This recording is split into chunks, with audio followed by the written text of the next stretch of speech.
রান্না বান্না সব কমপ্লিট, তারপরে দেখো মাছ নিয়ে এসে হাজির। কেমন লাগে ভাবো? ভালো লাগে না। সমস্ত রান্না বান্না কমপ্লিট হয়ে গিয়েছে, মানে আমাদের তো তাড়াতাড়ি হয়ে যায় অ্যাকচুয়ালি, তারপরে মাছ নিয়ে এসে হাজির।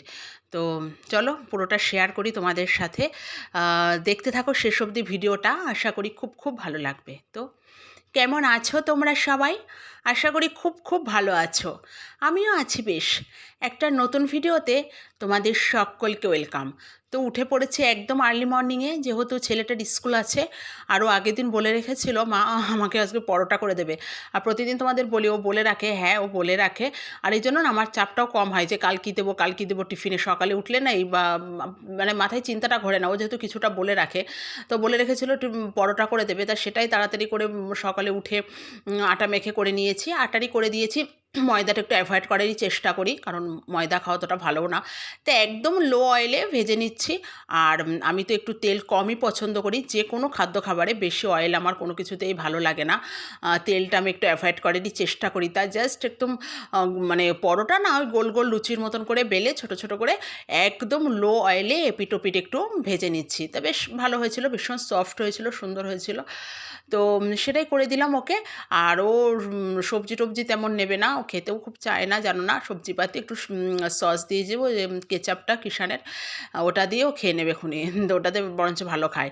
তা সেটাই দিচ্ছিলাম। এই যে একদম ছোট্ট ছোট্ট পরোটা না, লুচির মতন গোল গোল করে বেলে একদম লো অয়েলে এপিট ওপিট ভেজে নিয়েছি। ভালো হয়েছিল। তো সেটাই করে নিলাম। তাও দেখো এই পাশটা একটু কড়া হয়ে গিয়েছে ভাজা। তো যাই হোক, উল্টাতে উল্টাতে হয়ে যায়। আর আমাদের এই কী হয়েছে বলো তো, এই গ্যাসের সুইচটা না প্রচণ্ড টাইট হয়ে গিয়েছে। তেল টেল পড়ে তো, পড়তে পড়তে টাইট হয়ে যায় প্রচণ্ড। এটা মানে আস্তে দিতে দিতে মানে এপিট ওপিট করা হয়ে যায়, জানো না। প্রচণ্ড মানে নাড়ানো যাচ্ছে না, এত সুইচটা টাইট হয়েছে। তো দেখলে ওর টিফিন টিফিন সমস্ত রেডি করে দিয়েছি, রেডি করে তারপরে ওকে খাইয়ে নেব। এখানটায় ঝটপট করে ওকে খাইয়ে নিচ্ছিলাম। খাইয়ে টেয়ে নিয়ে ওকে, যেহেতু লেট হয়ে গিয়েছে, এখন আর অত তাড়াতাড়ি মানে তাড়াতাড়ি উঠি, তবুও যেন না কোথা থেকে মানে দেরি হয়ে যায়। আর আমি একটু মানে ধীরে সুস্থেই করছি, এখন আর সেই ঝড়ের গতিতে আর কাজ করছি না, পেরে উঠছি না অ্যাকচুয়ালি, ভালোও লাগছে না। তো ওকে রেডি করে দিয়ে তারপরে ধীরে সুস্থে পুজো টুজো দেবো, জানো না। আর মানে ভালো লাগে না আর কি, এতটা এনার্জিও পাচ্ছি না। আর প্রচুর হ্যাট্রিকের মধ্যে যাচ্ছে, টাইমটা কিভাবে সময় চলে যাচ্ছে বুঝতে পারছি না। এটা সেটা এদিক ওদিক করতে করতে না মানে কোনোটাই মানে ঠিকঠাক হচ্ছে না। এদিকে সময় চলে যাচ্ছে, জানো না, সময় পাওয়া যাচ্ছে না, এমন একটা ব্যাপার। মানে পুরো ব্যাপারটা কেমন একটা জগা খিচুড়ি টাইপের হয়ে গিয়েছে আমার সাথে আর কি। নিজের কিছু কাজকর্ম আছে, নিজের ব্যক্তিগত কিছু কাজকর্ম থাকে। তো সব কিছু মেনটেন করে সব কিছু সামলে না, সবটা মানে প্রচণ্ড চাপের হয়ে যাচ্ছে ব্যাপারটা আমার কাছে। তো যাই হোক, দেখলে এখানে হলো সোনারবা স্কুলে রওনাও দিয়ে দিয়েছে। তারপরে এখানে হলো পুজো পাঠও কমপ্লিট করে নিয়েছি। আর তোমরা সবাই ভগবান দর্শন করো, ভগবান সবার ভালো করুক, মঙ্গল করুক, এই প্রার্থনা ভগবানের চরণে সব সময়। তো ভগবানের পুজো পাঠও কমপ্লিট। তো তারপরে আমি খেয়ে নেবো চা। আর আমি পুজোটা দিয়েই চা খাই। সারাদিন তো ধরো খেয়ে দিয়েই পুজো করা হয়। তো মনে করি সকালের পুজোটা একটু না খেয়েই দিই না। খেয়ে না খেয়ে দেওয়ার মধ্যে কোনো পার্থক্য নেই। বলে না, মনের ভক্তি বা মন পরিষ্কার থাকলেই সব কিছু ঠিক আছে। খাওয়া না খাওয়া বাছ বিচার এগুলো তো সব আমরা তৈরি করেছি, উপোস কাপাস। কে বলেছে বলো তো উপোস করে পুজো দিতে হবে এবং তাতেই ভগবান সন্তুষ্ট হবে? যদি সত্যি উপোস করে পুজো করলে ভগবান সন্তুষ্ট হতো, তাহলে হয়তো রাস্তার ধারের শিশুগুলো সবার আগে ভগবানকে পেত। কারণ কতদিন ওদের অনাহারে কাটে ভাবো তো, যারা স্টেশনে রয়েছে, যারা রাস্তায় রয়েছে, যারা ফুটপাতে রয়েছে। কত কত শিশু, মানুষ, বয়স্ক, বাচ্চা প্রত্যেকে, বহু মানুষ, বহু বাচ্চা, বহু শিশু আছে যে এমন একটা দিন আসে, সেদিন ওদের হয়তো খাবারই জুটলো না, তাহলে সেই দিনটা পুরো অনাহারেই থাকতে হলো। তো ওদের কাছে হয়তো ভগবান সবার আগে ধরা দিত। তো এইগুলো আমার সবসময় মনে হয়, জানো না, মাথার মধ্যে ঘোরে। তা এগুলো তো সব মানুষের সৃষ্টি, আমাদের তৈরি করা, আমাদের নিয়ম প্রত্যেকটাই। মনের মানে বলে না, ভক্তিতেই মুক্তি, মনের ভক্তিটাই হলো আসল, মনটাই হলো আসল, বলে না। মন যদি পরিষ্কার থাকে, মন ঠিক থাকলে সবেতেই হবে। কে বলেছে খেয়ে দিতে হবে, না খেয়ে দিতে হবে? আমরা তো মানে তোমরা সবাই কম বেশি জানো, আমার বাপের বাড়ি প্রত্যেকে, আমার মা বাবা, আমার ঠাকুমা ছিলেন, এখন আমার বাবা মা জ্যাঠা জেঠি পিসি প্রত্যেকে আমরা বেলুড়ের দীক্ষিত, মানে ওই বাড়িতে আমার বাপের বাড়িতে শক্তি মন্ত্রে দীক্ষিত, রামকৃষ্ণ মন্ত্রে দীক্ষিত। তো আমাদের রামকৃষ্ণ ঠাকুর কিন্তু সবসময় বলে যে কোথায় লেখা আছে উপোস করে দিতে হবে? কোথাও লেখা নেই। মনের মনের ভক্তিটাই হলো আসল। তা খেয়ে দেয়েও পুজো করা যায়, তাতে কোনো সমস্যা নেই। আমরা দিই, আমাদের ভালো লাগে। তা যে যেমনভাবে পারে সে সেমনভাবে দেবে। দেওয়া না দেওয়া নিয়ে না কোনো বাছবিচার নেই। তো যাই হোক, আমার ভালো লাগে দিই। ওই যে আমার মনে হয় যে সারাদিন তো খেয়েই দিই, সকালের পুজোটা একটু না খেয়েই দিই। এর জন্য আলাদা কোনো মানে কি বলবো, কোনো পুণ্য অর্জন কিচ্ছু হয় না গো, কিচ্ছু না। আম আমি সারাদিন না খেয়ে দিয়ে উপোস-কাপাস করে পুজো দিলাম আর মনের মধ্যে কুটকাচালি করে বেড়ালাম, কার ক্ষতি করব, কার মানে খারাপ চাইবো, লোকের খারাপ চাইলাম, এর ক্ষতি করলাম, ওর ক্ষতি করলাম। এগুলোতে তো এগুলোতে কি বলবো, এগুলোতে তো ভালো হয় না, না? এতে কি আর ভগবান খুশি হয়? ভগবান খুশি হয় না।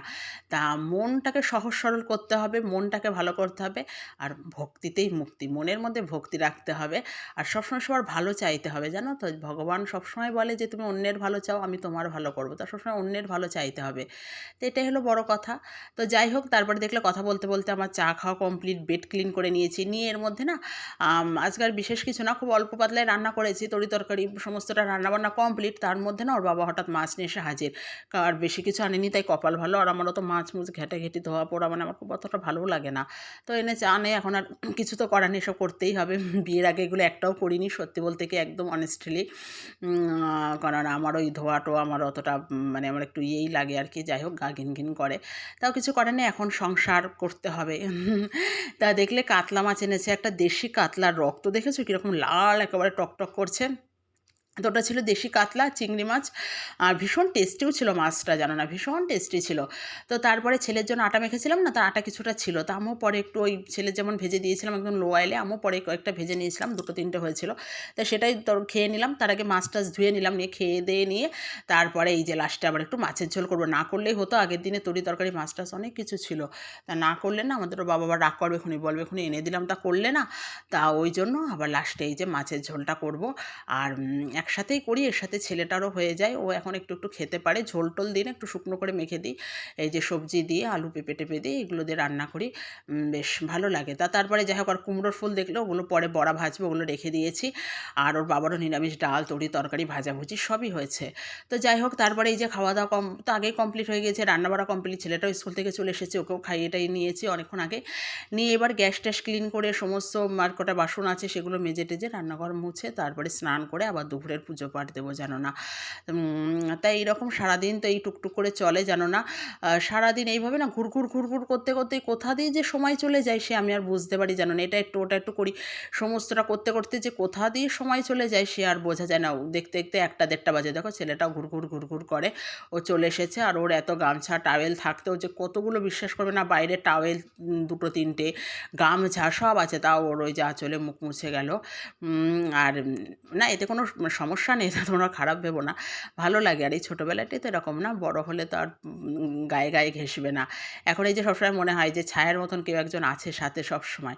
ওই দেখো আমি কাজ করছি আর কন্টিনিউয়াসলি ওর সাথে কথা বলছি, এত কথা বলে না, প্রচুর কথা বলে আমার ছেলে, জানো না। মানে আমি তো বেশি কথা বলি, আমার থেকেও অতিরিক্ত বেশি কথা বলে ও, জানো না। তা দেখো আমি এখানে তারপর রান্না শেষ, আর বাদবাকি কয়েকটা বাসন ছিল, বাসন থাকে না, সমস্তটাই রাধ্যে রাধ্যে বাসন কোসন মেজে ফেলি। লাস্টে ওই কড়াইটা থাকে যে হাতাখুন্তি কড়াই, 1-2টো বাসন থাকলো, তাই সেগুলো একটু মেজে নেব। নিয়ে এই যে সমস্তটা কমপ্লিট করে তারপরে হলো স্নান টান করবো। আর ওই দেখো সমানে কন্টিনিউয়াসলি, আর এত বদমাইশি করছে না, ছোটোবেলায় প্রচণ্ড শান্ত ছিল, এত বড় হচ্ছে আর ভীষণ বদমাইশি করছে। আর এই ছেলে সন্তান সবসময় একটা টেনশান হয় যে এত দুরন্ত না, এত দুষ্টু হয়েছে বলার মতন না, মানে ভীষণ দুষ্টুমি করছে বড় হওয়ার সাথে সাথে। মানে ছোটোবেলাটাই ভালো ছিল, অত বুঝতো না, একরকম ছিল। আর বড় হলে না ছেলেপেলে কিন্তু কন্ট্রোলের বাইরে চলে যায়। আর দোষ হয় বাড়ির মায়েদের, জানো না, দেখবা মায়েদের দোষ হয়, মায়েরা মানুষ করতে পারেনি, মায়েরা শাসন করেনি, মায়েরা এ করেনি, মায়েরা ও করেনি। দোষ কিন্তু বাবাদের হয় না, দোষ সব হয় মায়েদের, মায়েরা এ করেনি, ও করেনি, সে করেনি, সব সময়, কারণ মায়েরা থাকে, মায়েরা মানুষ করে, মায়েদের দোষ হয়। তো যাই হোক, তারপরে দেখো স্নান টান করে চলে এসেছি ছাদে। এবার বাদ বাকি ওই জামা কাপড়গুলো নাড়বো, আর কিছু জামা কাপড় মানে কেচেও ছিলাম, তো একবারে নিয়ে চলে এসেছি ছাদে, দিয়ে যাই, একবারে শুকিয়ে যাবে এখনই, জানো না। আর নিচে আর মেলিনি, একবারে স্নান করার সময় কেচে নিয়েছি, কেচে একবারে ছাদে নিয়ে চলে এসেছি, যে ছাদে হাওয়া বাতাসে শুকিয়ে যাবে ক্ষণে। তাই যে এগুলো নেড়ে দেবো, নিয়ে তারপরে নিচে গিয়ে আবার পুজো দিতে হবে, জানো না একটার পর একটা থাকে। দেখো ছেলেটাও এসেছে, ও সব সময় পায়ের সাথে মানে ঘুরঘুর ঘুরঘুর ঘুরঘুর ঘুরঘুর করে, জানো না সব সময়। আর এখন তো বর্ষাকাল থেকে থেকে বৃষ্টিও আসছে, ওই জন্য ছাদে দিয়ে যাবো, ছাদে দিলে একটু তাড়াতাড়ি শুকায়, হাওয়া বাতাসে দেখো ঘুরঘুর করে ছাদে। তো আমি ঝটপট করে যে জামাকাপড়গুলো মেলে নিচ্ছি, নিয়ে আরও ভীষণ দৌড়াদৌড়ি করে জানো না ছাদে। আর এই হালকা হালকা জল পড়ে তো ছাদে বেশ একটু শ্যাওলা শ্যাওলাও হয়, তাও পড়ে যাওয়ার একটা ভয় থাকে। তো মাঝে কিন্তু পড়েও গিয়েছিল, গিয়ে হাঁটুটা বেশ ছেলে গিয়েছিল, জানো না। তো এই যে ঝমঝম করে সেগুলো করে নিচ্ছি, নিয়ে তারপরে বেশ বেলাও হয়ে গিয়েছে, নিচে গিয়ে পুজো দেবো। বলি না এই ঘুরঘুর করতে করতে কোথা দিয়ে যে সময় চলে যায় বুঝে উঠতে পারি না, জানো না, কাজের আর শেষ থাকে না। আর এখানে দেখো বালতির মধ্যে বীজ ফেলেছিলাম, এগুলো বীজ থেকে উঠেছে গাছগুলো। এগুলো কিসের চারা তোমরা চিনতে পারলে আমাকে কিন্তু অবশ্যই কমেন্টে জানাবে। এগুলো অবশ্য মাই ফেলেছিল, বীজ রেখে দিয়েছিল ঘরে, সেগুলো এটার মধ্যে ফেলেছিল। দেখো কি সুন্দর চারা বেরিয়েছে ছোট্ট ছোট, আর কি ভালো লাগে না দেখতে, ভীষণ ভালো লাগে। তো কিসের চারা তোমরা জানতে পারলে কিন্তু কমেন্টে জানাবে অবশ্যই। তো চলো তারপর নিচে চলে এসেছি, এসে এখানে ঠাকুরের পুজো দিয়ে নেবো। আর সমস্ত কাজের মধ্যে মানে আমার কাজকর্ম সমস্ত কিছুর মধ্যে আমার এই একটা ভালো লাগার মতন কাজ, সেটা হলো পুজো দেওয়া। আমার এত ভালো লাগে, এত ভালো লাগে কি বলবো, অন্য কোনো কাজ আমার অতটা ভালো লাগে না, কিন্তু পুজোটা ভীষণ ভালো লাগে দিতে, আমার খুব একটা শান্তির জায়গা। আর এই পেয়ারাগুলো দেখছি এগুলো সব গাছের, তোমাদের আগেও ভিডিওতে দেখিয়েছি। এত পেয়ারা হচ্ছে না, এগুলো আজকে আবার পেরে এনেছে অনেক, জানো না। আর পাখিতে খেয়ে খেয়ে ফেলছে, গাছটা এমন কিছু বড় না, প্রচণ্ড পেয়ারা হয়েছে, অসম্ভব পেয়ারা হয়েছে, এখনও হচ্ছে। সে কবে থেকে খাচ্ছে, আর বেশ মিষ্টি, ভালো, খারাপ না। পাখিতে খেয়ে নিচে ফেলে, আমরা তো ঠিকঠাক যাই না, আমি তো যাই না, মাই গিয়ে গিয়ে নিয়ে আসে। আর এই ঘরেও পচে যায়, জানো না, খাওয়া হয় না। আমি তো খাই না, ওই পুজোয় দিলে একটু খাই, আদারওয়াইজ আমি খাই না, আমার ভালোই লাগে না। জানো না কোনো দিনই ফল টলও তো খাই না, ওই খাওয়ানো দিল শশা, আর একটু আমের সিজন, আম কাঁঠাল এগুলো তো সিজন ছাড়া বাজে না। আর ওই শশা টশা, আপেল টাপেল, কোনো ফলই অতটা আমি খাই না, অতটা কি খাই না, ভালো লাগে না। আমাদের ওই তো মন্দির আছে, পুজো হয়, কিন্তু আমাদের কাছে পাড়া তো, পাড়ার সবাইকে প্রসাদ দিয়ে দিই, আমরা বাড়ির সবাই একটু একটু নিয়ে নিয়ে দিয়ে দিই সবসময়, এরকম, জানো না, কেউই খায় না ওই বাড়িতে, আনো না। তো এখানে এসে বরঞ্চ আমি বাধ্য হয়ে আরও ফল টল খাই। তো যাই হোক, তা ওই খাওয়া হয় না, জানো না, পচেও যায়। মাই নিয়ে আসে নিচে থেকে, প্রচুর পেয়ারা হয়েছে, প্রচুর।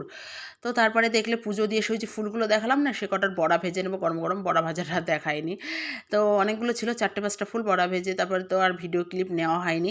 আর এটা রাতের বেলায়, রাতের ডিনার কমপ্লিট, এবার গ্যাস ট্যাস মুছে আমি একটু ব্রাশ করবো, করে টোরে তারপরে ঘরে যেতে যেতে না 11টা 11:30 বেজে যায়। এইভাবে চলে সকাল থেকে রাত, জানো না।